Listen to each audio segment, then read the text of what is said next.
성도 여러분 안녕하십니까? 2025년 10월 28일 화요 새벽 말씀 함께 나누겠습니다. 함께 나누실 하나님 말씀은 역대하 34장 14절에서 33절까지입니다. 본문은 유다왕 요시야 때에 성전에서 율법책이 발견된 사건을 기록하고 있습니다. 본문을 통해서 성도는 성경을 통해 유익을 얻음과 또한 책임적 존재가 되어야 함에 대해서 묵상하겠습니다. 첫째 묵상할 내용은 성경 말씀을 통해 유익을 얻는다는 것입니다. 본문 14절에 보시면 무리가 여호와의 전에 헌금한 돈을 꺼낼 때에 제사장 hil기야가 모세가 전한 여호와의 율법책을 발견하고 라고 하였습니다. 여기 보시면 유다의 16대 왕인 요시야 때 행한 종교개혁에 대해 기록하고 있습니다. 요시야 왕이 종교개혁을 행한 이유는 그의 조부 므낫세 왕이 행한 엄청난 우상숭배 때문이었습니다. 므낫세는 의로운 왕인 부친 히스기야를 이어 왕이 되었지만 부친과는 정반대의 길을 걸었습니다. 즉 그는 하나님을 섬기지 않고 우상을 섬기며 유다 전국에 부친이 제거한 산당을 다시 세우고 바알 신상과 아세라 우상을 세우며 해와 달과 별들을 숭배하는 제단까지 세웠습니다. 더구나 자기 아들들을 태워 제사하는 가증하고 끔찍한 일들까지 벌였습니다. 그런데 나라의 왕이 이러니 백성들도 유혹을 받아 유다는 온 나라가 우상 숭배와 점술과 무당들로 가득하게 되었습니다. 그런데 므낫세를 이어 왕이 된 아몬도 므낫세와 같이 악을 행하였습니다. 이렇게 므낫세와 아몬이 다스리던 75년 동안 유다는 참으로 부패하고 타락하였던 겁니다. 감사하게도 므낫세와 아몬을 이어 왕이 된 요시야는 하나님을 경배하는 자였습니다. 그는 비록 8살 때 왕이 되었지만 그때부터 그는 하나님을 찾았다 했습니다. 성도 여러분, 아이들이라고 하나님을 모르는 것이 아닙니다. 엘리사벳이 세례요한을 임신하고 우리 주님의 육신의 모친이신 마리아를 만났을 때에 당시 마리아의 태에는 예수님이 잉태되어 있었는데 세례요한이 태중에서 뛰어놀았다 했습니다. 그 말은 태어나지 않은 아이들도 영적인 존재요 하나님을 안다는 것입니다. 그러므로 아이들 예배를 노는 걸로 대체하는 것은 그 아이들의 영혼에 대한 책임을 다하지 않는 것입니다. 사무엘이 하나님의 음성을 친히 들었을 때는 어린 아이 때였습니다.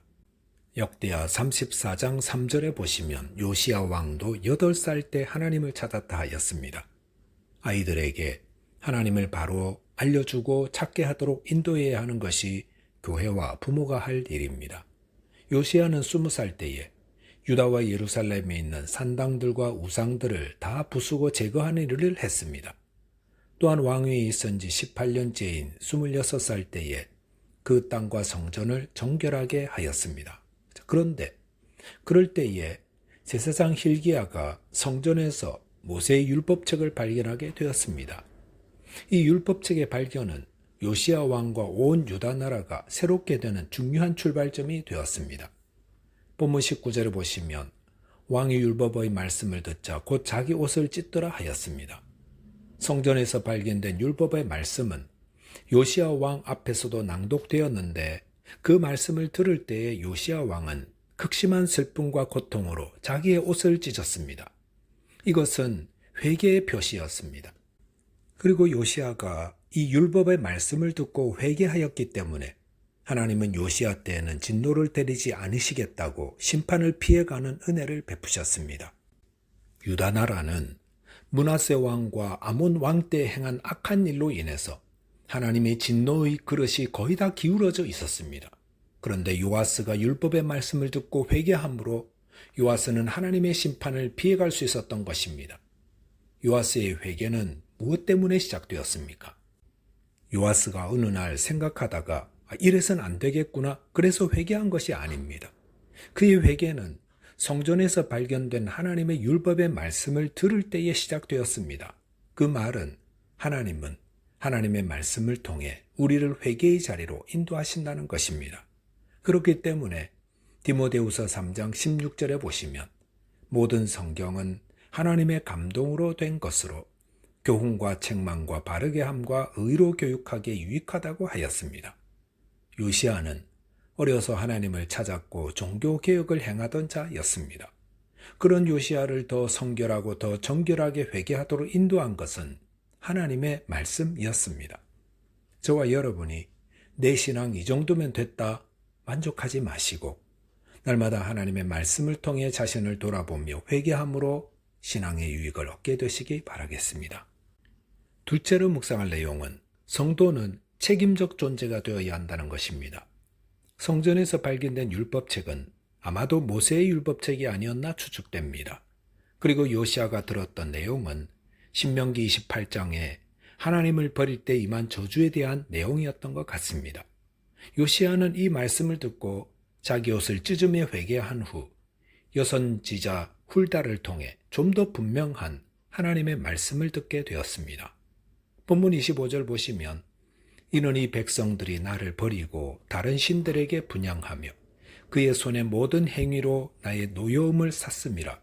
그러므로 나의 노여움을 이곳에 쏟음에 꺼지지 아니하리라 하라 하셨느니라 하였습니다. 여기 보시면 이 백성들이 나를 버렸다, 하나님을 버렸다라고 하였습니다.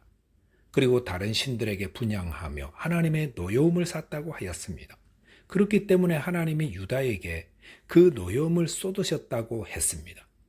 하나님의 노여움이 얼마나 큰지는 꺼지지 아니하리라 라는 말에서 더 잘 나타납니다. 그 말을 직역하면 결코 꺼지지 아니할 것이다 입니다. 산불을 끄는 두 가지 방법이 있습니다. 소방수가 와서 물을 뿌리든 비가 내리든 해서 꺼지는 방법과 다 타서 더 이상 탈 것이 없어서 꺼지는 방법입니다. 지금 유다에 내린 하나님의 노여움은 어떻게 된다 했습니까? 결코 꺼지지 않는다. 즉, 다 타서 죄만 남을 때까지 모든 것을 다 태워버리게 될 것이라는 무서운 심판의 말씀입니다.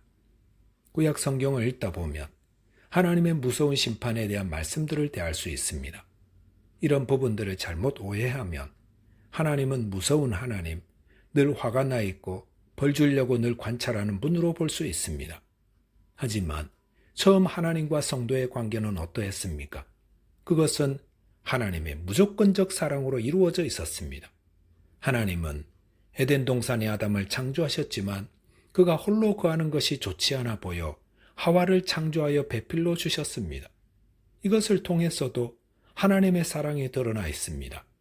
아담이 하와를 얻게 된 것은 아담이 구해서가 아니었습니다. 아담은 자신에게 그런 외로움이 있는지 알지 못했던 것 같습니다. 하지만 아담을 사랑하신 하나님이 그에게 더 나은 삶을 위해 하와를 만들어 주셨던 것입니다. 자녀를 사랑하는 부모님들은 자녀가 결혼 정년기가 되기도 전부터 배우자감들을 물색합니다. 저 청년이면 잘 맞을까? 저 자매는 좀 어떨까? 설레발치는 이유는 부모의 사랑 때문입니다. 하나님이 이처럼 우리를 사랑하시고 또 우리를 구원하기 위해 하나님의 독생자 예수님을 이 땅에 보내어 십자가에 죽게 하신 이유도 하나님이 세상을 이처럼 사랑하시기 때문입니다. 지금도 하나님은 그의 백성들을 사랑하십니다. 이것이 복음의 내용입니다.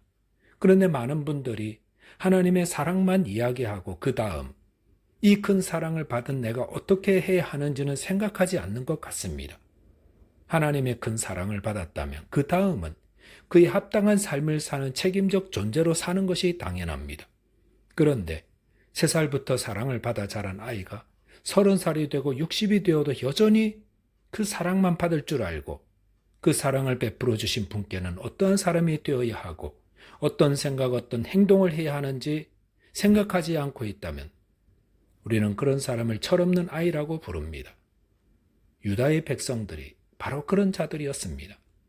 만약 그들이 하나님의 무한한 사랑을 받은 자로서 그에 합당한 책임적 존재가 되려고 했다면 그들은 하나님을 사랑하고 어떤 일이 있어도 하나님을 높이고 순종하는 자 되었을 것입니다.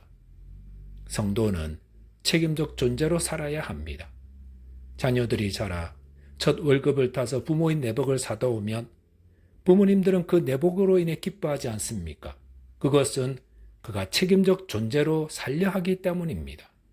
책임적 존재는 받을 사랑만 생각하는 자가 아니라 받은 사랑을 생각하고 어떻게 그 사랑에 합당한 자가 될지를 생각합니다.